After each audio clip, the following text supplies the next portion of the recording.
Welcome to another Friday edition of Life Experiences with William Pelarenos. I am your host, William Pelarenos, on this beautiful Friday afternoon, transmitting from downtown Elgin, Illinois on WRMN 1410 AM. And we are simulcasting on YouTube. What's our YouTube channel? YouTube.com at WRMN Radio. And it'll be archived on YouTube.com, WRMN Radio. Today I have a very special guest. He came out here as a favor to me. I heard his story at a police association dinner.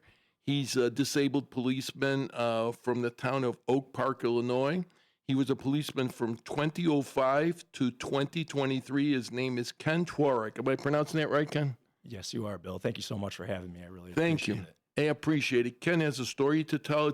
It's part of my ongoing life experience, and it turns out, and we're going to start at the beginning here. Ken was shot in the line of duty. Obviously, he survived it, but he had some serious wounds, and he ended up going on disability. But as a result of this, he started an organization to help law enforcement, first responders, security guards, and we'll talk about that on the second half of the program. Ken, why don't you tell us a little background? From what I got here, you were a police officer from 2005, correct? That's absolutely right, Bill. I started my career April 8th, 2025. I'm a fourth-generation law enforcement officer. My dad worked for the Cook County Sheriff's Department, and my two grandfathers prior were Chicago policemen. So law enforcement runs deep in my blood, and it's something that I always wanted to do ever since I was a little kid. That's very honorable. You're a very well-educated man. From my notes here, you have a master's degree. I do have a master's degree. I obtained my master's degree from Aurora University, but that was after my shooting. Prior to stepping onto the police department with Oak Park, I got my bachelor's degree in law enforcement from Western Illinois University. Very good. And was it in law enforcement or public administration? My undergrad is in law enforcement and justice administration, but my master's degree is actually in social work. Very good, very good. Okay, so as I mentioned at the beginning of this program, you were working day shift in 2021, and an incident occurred. Why don't you give us the date and the time and set up the scenario, and you could explain it to our audience? You know, I wish I could start the story with saying it was just like any other day, but it really wasn't. It was April 8th, 2021. It happens to be my work anniversary of when I was first hired, celebrating my 16th year in law enforcement. Also happened to be my wife's birthday as well. And it was my first day back to work from burying my godfather, who I was really close with, that passed away out in Nevada. So it was a stressful day that I was already kind of dreading going to work that day. But it was tough. But you know, just like every other morning, I start my day with coffee. Found out someone forgot to put water in the coffee pot. Don't know who that was, but I'll raise my hand to that one, and set out for work that morning. When I got to work that morning, I found out that I was going to be assigned a PPO. And for the listeners, a PPO is a probationary police officer. They're someone that, once they graduate the academy, they have to pass different phases in law enforcement and police work in order to be certified to work solo patrol on the street by themselves. So me being a field training officer at the time, I was assigned a PPO that I had previously worked with prior to my short-term leave from the police department to go bury my godfather. And it was a crazy morning. We had a shooting the night before at a house on the north end of the street. So squad cars were limited at the time. So unfortunately, we had assigned a unmarked squad car with us that day. And with an unmarked squad car, there comes a lot of kind of intricacies with driving a car. So I decided to drive that day instead of normally what my PPO would be driving. So after I didn't get my coffee in the morning, I decided to drive down to the local D&D and pick up my coffee. You know, after I picked it up, my PPO was correcting some police reports that he had to do, and I overheard a broadcast on a radio band of a town next to us in Forest Park that they were responding to a domestic disturbance where the suspect in the case had stolen his girlfriend's car and was on his way to Melrose Park, which is a suburb not too far from Oak Park, Forest Park, to do her harm. While I'm monitoring that, I'm keeping an eye because my assigned beat that day happened to border Forest Park Police. And again, I was keeping my ears open on the radio just to make sure that, if they came this way, I'd be ready to intercept them if they did. Uh, Once that Forest Park unit arrived, they were able to broadcast that the offender in the case, or the person who had stolen the car, happened to be driving by at the same time he was talking to the frantic and dysregulated caller. He broadcasted information saying, the vehicles was last seen northbound on Thomas and eastbound on Harrison Street. Now, for those who are listening, Harrison Street is I wouldn't call it a frontage road, but it's a road that kind of is just south of the I-290 expressway in the area of the Harlem exit.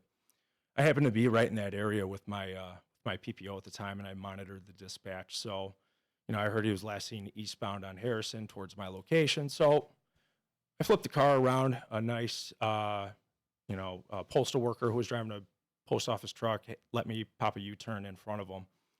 And after our dispatch broadcast a description of the vehicle again and the offender, lo and behold, there he was, right at Harrison and Harlem, and I was on the other side, on the Oak Park side at Harlem and Garfield.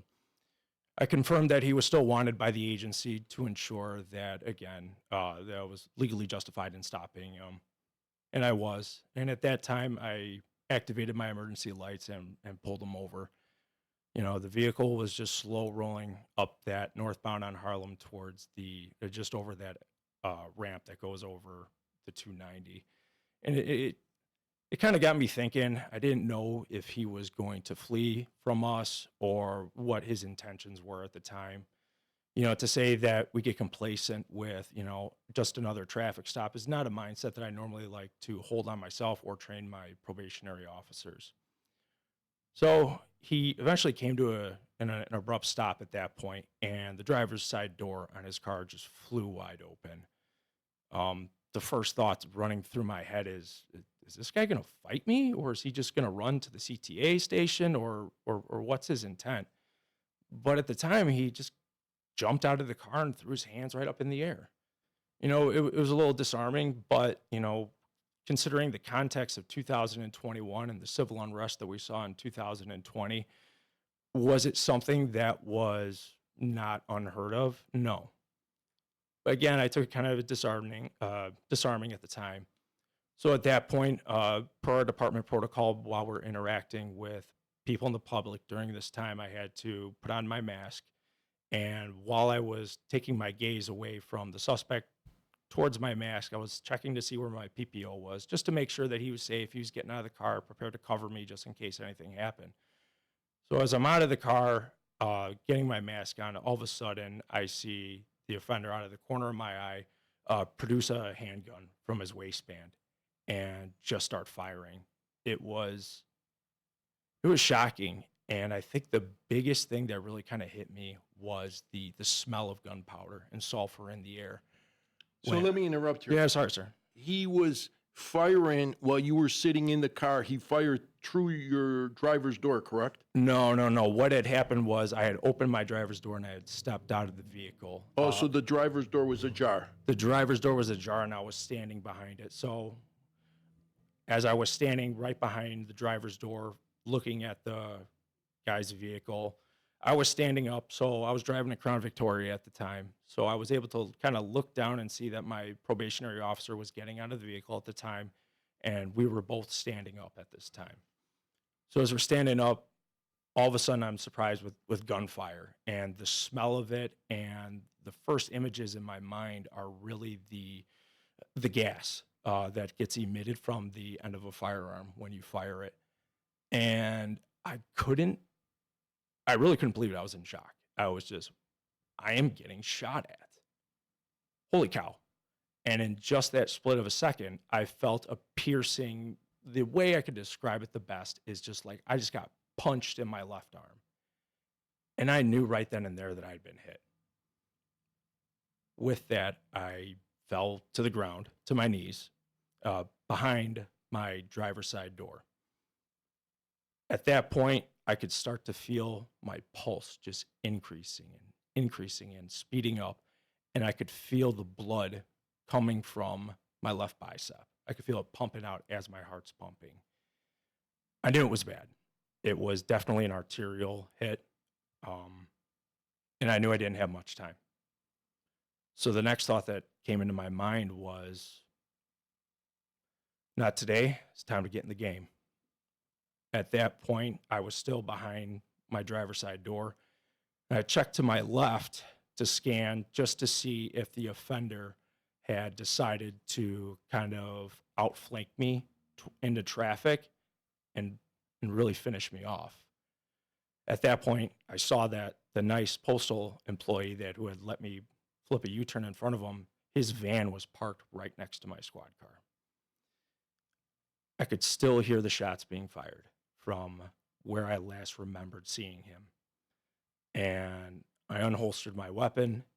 And this next part, it's crazy because when your body goes through such critical stress and the fight, flight, or freeze response kicks in, you lose a lot of your focus. You get what's called tunnel vision. And all I can remember from when I decided to engage the offender, basically square up on him, swing out from behind the door, and aim my firearm at him, was my left hand wasn't working, so I had to use only my right hand to shoot. I'm right hand dominant. And the only picture I have in my brain still to this day is the offender reacting in his leg and going down to the ground. It's a picture. It doesn't play like a movie. That first initial shot that I fired at him is just a picture. And it wasn't until later that I understood why. But as I continue, the next thing I remember, the next part of my story that's like a movie is, I'm on all fours and I could just still feel the blood pumping from my left hand. And I'm looking down and I see blood is covering my left hand. And I know that I hit him, but I needed to make sure that he was no longer a threat to me and my recruit or anyone else in the area. It was 6:59 in the morning, Harlem and 290 on a Thursday morning. There's a lot of people going to CTA, a lot of people driving to work. And as I looked up again, I saw the offender starting to get up. And he still had the firearm in his right hand. And again, I thought to myself, not today. At that time, I aimed my firearm again at him and shot him. And then I shot him until I heard him scream. And I see him throw the firearm forward towards the front of the car. At that point, I knew that the threat had been stopped, but I needed to take care of myself, my recruit, get help, get medical, get everything going to help us all out. So as I'm on all fours, still at the side of my car, blood's pumping from me, and I went to grab my tourniquet. Now, tourniquet is a medical device. It's been a recent development, especially as we learned about different arterial wounds in combat overseas. It's really a life-saving tool to stop that bleeding before you die. So I went to grab for my tourniquet, and another thing that I learned later on about critical stress and going through these incidents is that you lose all fine motor function. So instead of my tourniquet, which I kept rubber band to the front of my ballistic vest, I grabbed my flashlight instead. I looked at my flashlight in my hand, and I'm like, I don't need this right now. And I threw it on the ground. I know your staff has a photo of the squad car and the bullet holes in the car.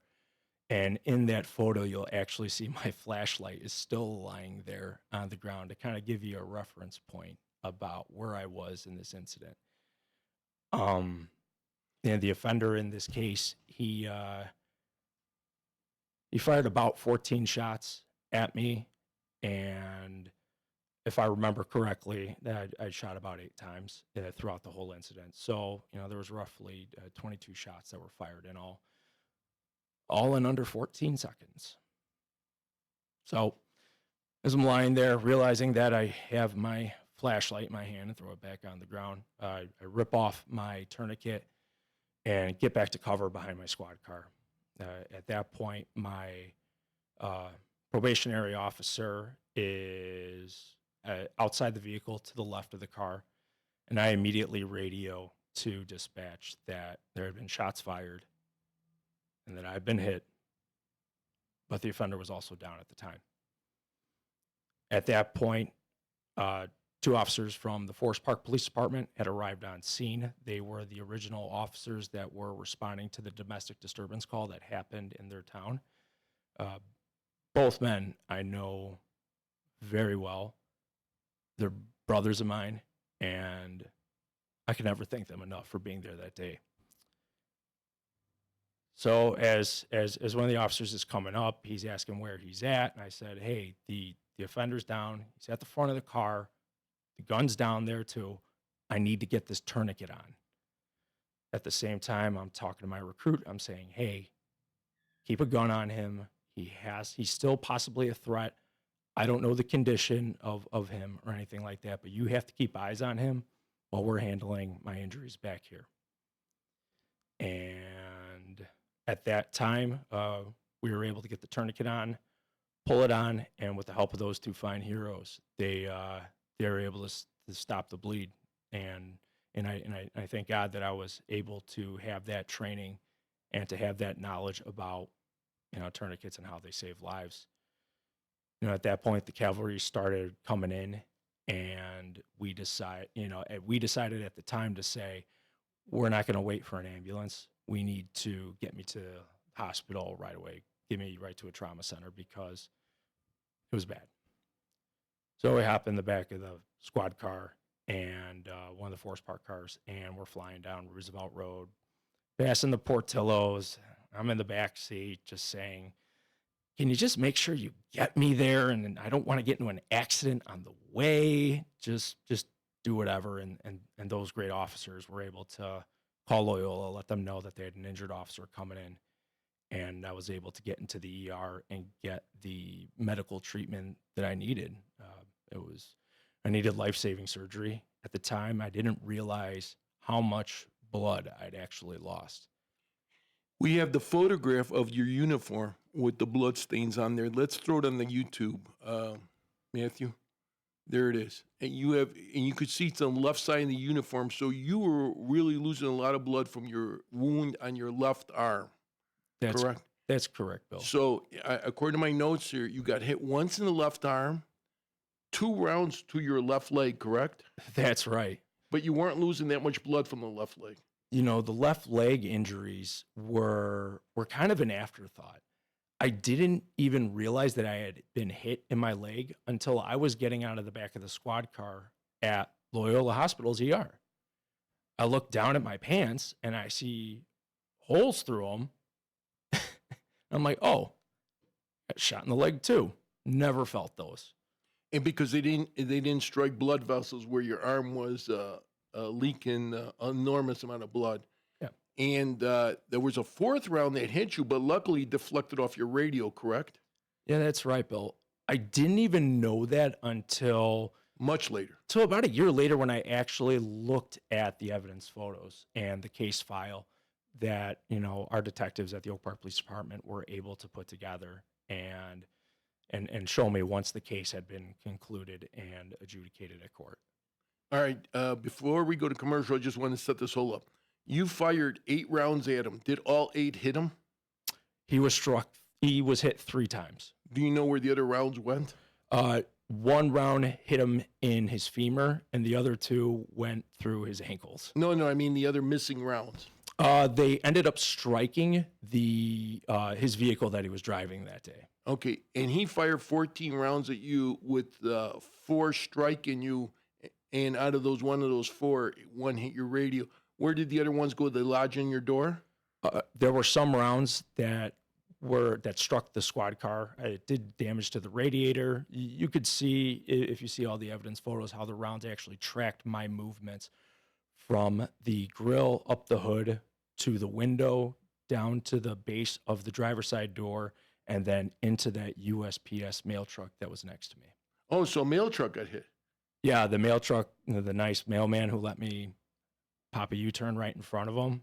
Yeah, his car ended up. But it was just the truck, not the mail. Yeah, no, he was able to be safe and escape that day. Well, that's good. So in this whole incident, 2 subjects got hit and no other bystanders got hit, correct? No, the only people that were injured that day was myself and the offender. Okay. Did he end up succumbing to his wounds? No, he survived. He survived. Okay. Yep. So he survives, and you're taken for surgery at Loyola, which is one of the finest hospitals, and it's a trauma center. I was lucky to be so close. And I've been there many times. Not personally, but I've taken gunshot victims there, and they do an excellent job. Mm-hmm. So you are treated at Loyola, and then you had to recover. We're going to talk about in the second half of the program. I want everybody to stick with us. Ken, that's an emotional story, and I know there's a lot of feelings that go through with it, and you went through a life or death situation, and we'll talk more about that in the second half. Stay with us. We got a quick news break coming up. I'm here with Ken Tworek, an injured officer from the Oak Park Police Department, and just told his story of a shooting in which he was shot and wounded. But thank God he survived. And we'll be right back in about 2.5 minutes. Welcome back to the second half of Life Experiences with William Pelarenos today. And we have a very special guest, an Oak Park police officer who was shot and wounded in the line of duty in 2021. If you heard the first day of the program, he described how he was making an investigative stop on a possible domestic situation, and the driver of that car got out of the vehicle and opened fire at Ken Tworek here. The rounds were going through his squad car doors, and we have a photo of that. We're going to post it on the YouTube as we're talking here and get a little closer to the rounds, Matthew. He can see the rounds that were going in there, and there's blood on the ground. Can you go for yeah? That blood is from our injured officer here, our guest. He was shot once in the arm. 1 bullet deflected off his police radio, and 2 rounds struck his left leg. So left arm and left leg, but the left arm was bleeding at a very high rate at the time. He was able to return fire and shoot the offender, knocking him to the ground until units came to arrest him. And he was transported by another squad car to the hospital, Loyola Hospital in Maywood, an excellent hospital trauma center where they operated on him, and that's the part we left off. So they get you to Loyola. You're seriously wounded in the left arm, bleeding very severely. You've lost a lot of blood. Go on from there, Ken. So in typical Ken Tworek fashion, I feel like I need to crack jokes about why I'm in the hospital and what's going on. It's just my personality, Bill. I really can't help myself sometimes. And so I'm laying there in the ER, doctors, nurses, other police officers all coming in to see me. And they're like, "Hey, Ken, what's going on?" I'm like, This is before surgery or after this surgery? is before surgery. Oh. And I'm just kind of like, nothing much. What are you doing here? We're here to see you. Okay. So at that time, they were able to, get all my equipment off. Officers, doing the investigation, were able to secure my firearms, secure all my equipment, collect all that evidence. Because at the same time, they have a job to do, and they have to investigate what happened and ensure that everything was done within policy and the law and everything. So that's what they do. So going through the different procedures, and I never felt really like I was in trouble. I was just, in my mind, I had been hit. That was it. Tended to my injuries. Okay. So you felt secure at the hospital? Absolutely. Absolutely. And they prepped you for surgery. How long did the surgery take? The surgery was 3 hours. So one of the interesting things is when they told me I had to have surgery, they asked me to sign again, hospital procedures. They make you sign documents. So I'm laying there with a tourniquet on, dressed down, and there's the doctor. Oh, yeah, we have to have surgery on you. You have to sign this paperwork. Okay. Um, what are we waiting for? Can we go do this now? And he's like, well, hold on. We have to have the OR ready. But prior to all that, the thought finally occurred to me, you got to call my wife. You got to call her and let her know that I'm okay. So one of our sergeants on scene asked, who do you want us to call? Now, most police departments, sheriff's departments, state police, they have protocols when someone is injured or hurt in the line of duty. They go through different channels. But we felt at that certain time that we needed to get a hold of her immediately. I had two very young children at home. My mom was visiting from out of town at the time, and this was, just after 7 a.m. in the morning. So one of my good friends who was working the street that day was able to call my wife. And really how she found out and everything that went on through there is really her story. And I try not to take away, but the general consensus was she was like, I needed to get to the hospital. I needed to make sure that our kids were watched and, make sure that my mom was okay. Something that's not really out there, I really don't talk about too publicly is my family. My parents have already lost a child. I lost a sister when I was really young. She had a rare form of brain cancer and she was sick her entire life. So the last thing I could imagine being a father myself, my mom and dad going through is losing another child. Words can't describe that sort of grief. But my wife was able to rush down to Loyola and make sure that I was there. So I didn't lay eyes on her until I was actually out of surgery. So, she by the time she came to the hospital, you were going through surgery. She never saw you prior to surgery, did she? No, she didn't. She just waited till you recovered. Yes. So obviously the surgery went good. How long did it take you before you woke up? Another hour or so? I remember waking up and I was getting wheeled to the recovery area at Loyola, and one of our detectives, who's another friend of mine, was with me the whole way, and he kind of looked down and said, "Hey, buddy, what's going on?" I'm like, "What are you doing here?" As I get wheeled into the recovery room, I finally get to lay eyes on my bride, and in true Ken fashion, the first words that are out of my mouth are, "Happy birthday." Oh, it was her birthday. Yeah. Wow. And I think you told me earlier it was your parents' anniversary, right? No, it was actually my work anniversary. Oh, your work anniversary. So I was hired April 8th, 2005, and the date of my incident was April 8th, 2021. And while your wife rushed to the hospital, your mother was watching your children, correct? No, my wife has a dear, dear friend, person who's godmother to my firstborn, and she was able to rush to our house to make sure everything was okay and that our kids were taken care of first and foremost. Did your mother make it to the hospital? No. So my father was where they live in the Upper Peninsula of Michigan at the time. And when he heard the news from my wife, he immediately rushed down back to Illinois, about a 6-hour drive. And my wife stayed with me really up until he got there for support. And I decided, I should say we decided, that I needed my wife to be home with our children. This road that was going to go on, and this just being the start of it, I needed to make sure our kids were okay, and they reduced the shock and trauma of this whole event. So I wanted her to be there with the kids while my father, stayed with me and the guys from the Oak Park Police Department. Very good. People don't realize, our listeners sometimes, when things happen, it's just not happening to that one person. It's happening to an entire family. So, I'm trying to get all the factors involved, how your wife was notified, how she responded, your father to turn around and drive 6 hours back. Things happen, and people got to move very quickly on these situations, and they may not be close.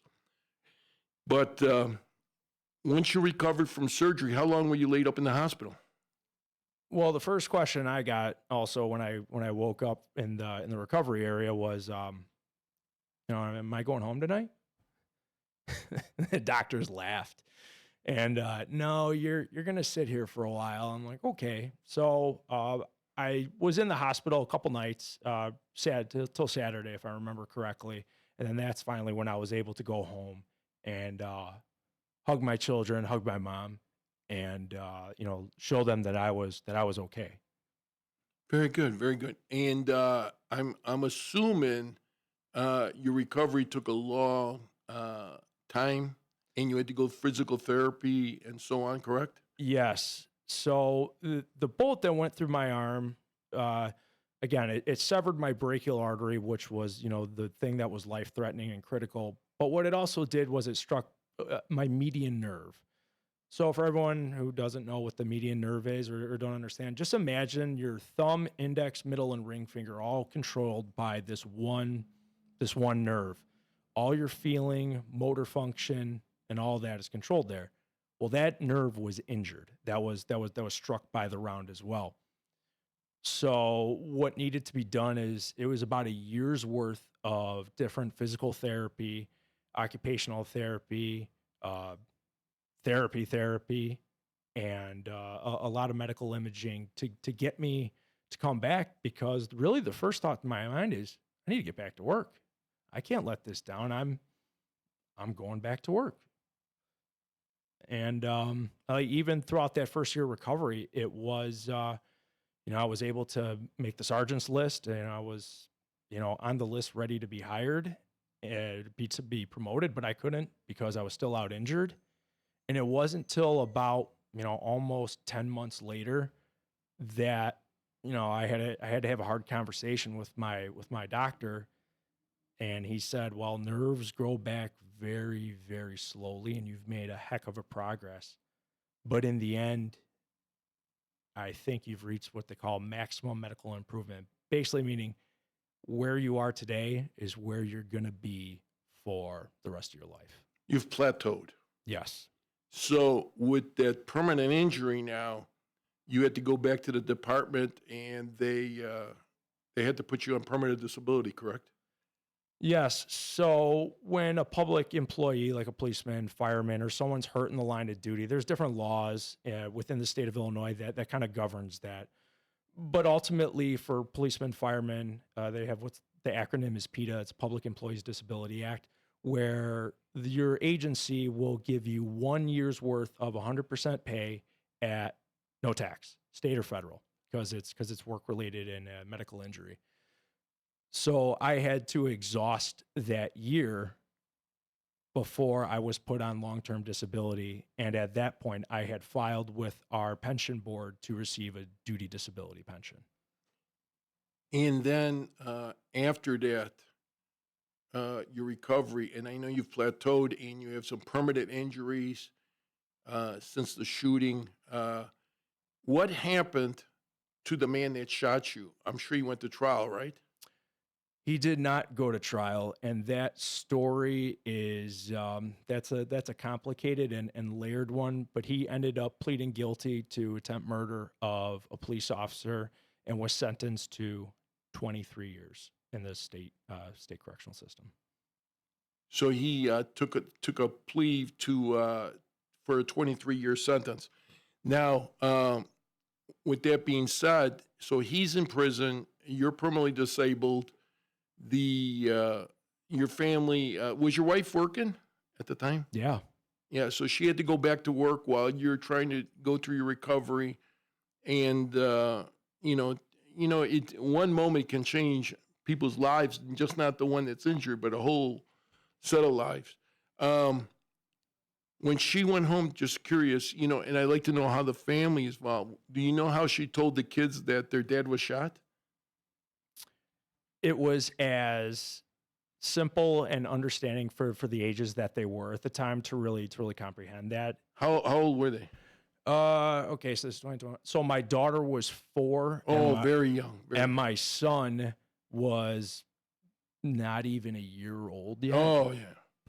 So I thought they were older. no, no, no, no. They were young. They were young. And hey, daddy got hurt and at work by a bad guy. He's in the hospital. He's in the doing good. hospital. We took some photos at the hospital, me giving the thumbs up and that I was okay. And, to this day, my daughter kind of remembers it, but, my son, he'll never remember what happened there. So, anyways, you went through this whole thing, and you end up being disabled. You can't work as a police officer no more. You decided to start some kind of an organization here, which is 3blocksolutions LLC.com. Let's bring that up. And while we're bringing your website up, explain to our listening public what that's all about. So 3 Block Solutions LLC is a way for me to give back and help those who are currently in law enforcement, high stress jobs, firefighters, vets, who are really struggling through life. After I was injured, I decided that I still needed to make a impact on the first responder community, vets, high stress professionals. So I went back to college and got my master's degree in social work from the university, or from Aurora University. With that knowledge base and my lived experiences, me starting my own LLC is giving me a platform to let the other officers, firefighters, vets out there in the world know that they're not alone. The traumas we see on a daily basis on our job, we're not built for it. It's not what we as human beings are capable of, and there's a lot of different things that go on with us. So with the lived experience and the academic backing, I started my LLC as a way to develop law enforcement training workshops on officer wellness, critical incident survival, and really leadership. I think leadership is something that usually gets thrown back to the wayside. We've gone from a world of, hey, these are your supervisors versus, hey, these are your leaders. And I think that translates to any organization, from public service to private. What kind of impact are you having on your consumer base, on your people, and really your employees and yourself? Because that sends a message out to the rest of the world. So really that's what I'm focusing on here at 3 Block Solutions LLC. Again, you could look it up on my website's www.3blocksolutions.llc.com. You can find me on Instagram at 3 Block Solutions LLC, or if you want to, send me an email, it's 3blocksolutions@proton.me. Explore my website, watch what I'm doing. There is, a great conference coming up. It's the National Law Enforcement and Wellness Trauma Conference for the Concerns of Police Survivors. It's happening in New Orleans, Louisiana in November. They've contracted me to give 2 sessions. First is Beyond the Sunset, which is really kind of a more detailed look at my experience and what happened and the things that I learned through the process, especially when it comes to the families and the trauma and how it impacts. It's not just at the press. It's really not at the impact point of the stone in the water, but it's the ripple effects, and it really takes a look at that. And then also, I'm giving my my presentation that I have developed. It's called "Where Does It Go? Navigating Resilience, in Policing," and that really takes a look at stopping the stigma that comes along with mental health, mental wellness in law enforcement, and really gives a close-up look at how our bodies and brains are formed and changed by our cumulative exposure to trauma. There's so many environmental factors that come into it, and it happens to everybody in the surrounding environment. But we need to be able to identify it and mitigate it and do the best we can. As a police officer, firefighter, you'll never get away from being exposed to trauma. We see some of the worst things in the world. And one of the biggest points I always try to drive home with my audience is when you see a police officer, you just have to remember that on that given day, they can either take a life, save a life, or lose their own. And really, 3 Block Solutions LLC is a dedication to all those officers who lost their lives in the line of duty. You know, just given this interview and talking, you know, the Oak Park Police Department had a tragic loss last year, you know, just after Thanksgiving in November, where Detective Alan Reddins was killed in the line of duty. And he was the first officer at the Oak Park Police Department to lose their life in the line of duty in quite a while. And, you know, I still pray for him to this day, and he's still always in my thoughts, and he's always part of my presentations and my speaking, because if we don't celebrate the lives of these men and women who gave everything for their community, and what are we doing? So yeah. So I just want to get back to your presentations with your company. Sure. It's open to firefighters, paramedics, police officers, but also the military and security guards too, correct? Right. Anyone who faces high stress professions where they are constantly making split second life or death situations. Like I said before, our bodies and brains aren't meant to really have a consistent flow of adrenaline, cortisol, all these fancy brain chemicals that put our bodies in the fight, flight, or freeze response. It's not healthy for us. You know, police officers, you know, just by working the job, first responders, they have a 30 to 35% increase of cardiovascular disease, the number one killer in America. They have a similar increase rate of colon cancer, stomach cancers, and digestive cancers, let alone the staggering fact that as a first responder, you are 70% more likely to commit suicide. And we will lose more officers this year to suicide than we will to a felonious assault or anything in the line of duty. And that needs to stop. I want to include the military in this too, because I meet with veterans weekly, and a lot of them are combat veterans, especially Vietnam, Afghanistan, Iraq, and the trauma they've been through. Some of them won't even discuss it. So I really appreciate you coming on and telling about your shooting, the trauma you and your family went through, the permanent injuries, and how I should say the silver lining in this dark cloud was you creating this organization to help others that have been traumatized by such or PTSD, shall we call it? Yeah, absolutely. You know, I look back on this shooting and all the little things that went the way they did that morning, and I accomplished everything in my law enforcement career that I could possibly have accomplished, and I know that I'm destined for greater things, and that's really where my purpose is now, and that's where I need to be, and this is where I'm going to be, because I care about the men and women who still get to live their dream out there serving our communities and serving our country. Okay, thank you. We're down 30 seconds. Matthew's telling me your website is 3 Block Solutions LLC.com. Thank you. Join us next week, and thank you, Ken Tworek, for being with us and telling us your fascinating story. You're wonderful, and I got a lot of positive texts that call you a hero. So join us next week right here on Life Experiences with William Pelarenos. Bye-bye. Thanks, Bill.